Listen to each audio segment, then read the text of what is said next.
এই এখন আর Bangladesh cricket board এটা নাই, এটা হয়ে গেছে বাপের দোয়া ক্রিকেট বোর্ডে পরিণত হয়েছে। সাংবিধানিক প্রতিষ্ঠানগুলোকে যেভাবে নগ্নভাবে দলীয়করণ করা হচ্ছে, ইতিমধ্যে বাংলাদেশ ব্যাংকে যেভাবে দখল করা হয়েছে, যেভাবে বিসিবিকে যেভাবে এখন আর বাংলাদেশ ক্রিকেট বোর্ড এটা নাই, এটা হয়ে গেছে বাপের দোয়া ক্রিকেট বোর্ডে পরিণত হয়েছে। যেভাবে দখল করা হয়েছে বাপের দোয়া ক্রিকেট বোর্ড, এবং আমি যখন এই জায়গায় কথা বলছি ঠিক এই মুহূর্তে 28 জন বিচারককে মাননীয় স্পিকার তাদেরকে শোকজ দেওয়া হয়েছে।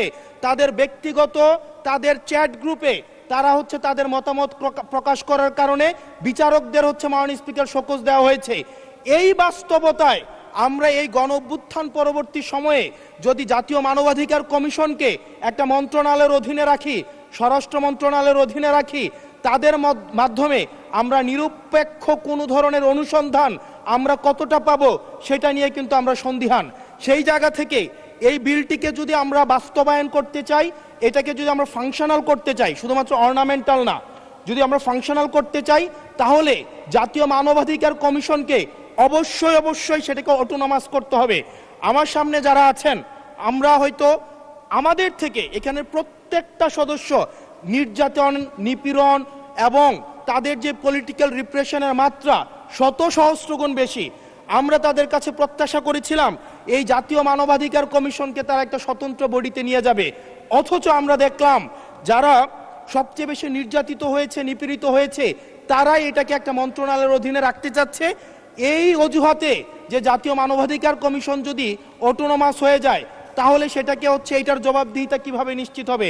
মাননীয় স্পিকার, আমাদের ইলেকশন কমিশন, আমাদের পিএসসি, আমাদের দুর্নীতি দমন কমিশন, যদিও এটা কাজীর কেতাবে কেতাবে আছে, গোয়ালে নাই, কিন্তু এটা কিন্তু একাডেমিকভাবে এটাকে ইভেন ইন্টারন্যাশনালিও এই জিনিসটা কিন্তু অটোনমাস হওয়ার কথা।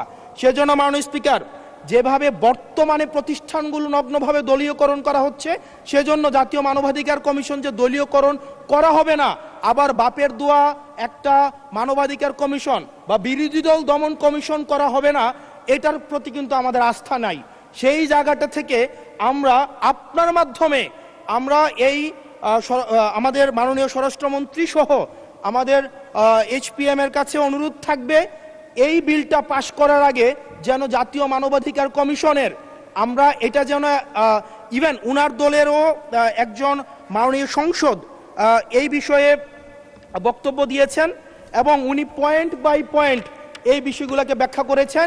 যদি জাতীয় মানবাধিকার কমিশন দলীয়করণ করা হয়, দিন শেষে গুম খুন থেকে শুরু করে আমাদের এই জুলাই ইনডেমনিটি, এইটা দিন শেষে যে পেপারেই থেকে যাবে, এটা দিন শেষে কোনো বাস্তবায়ন হবে না।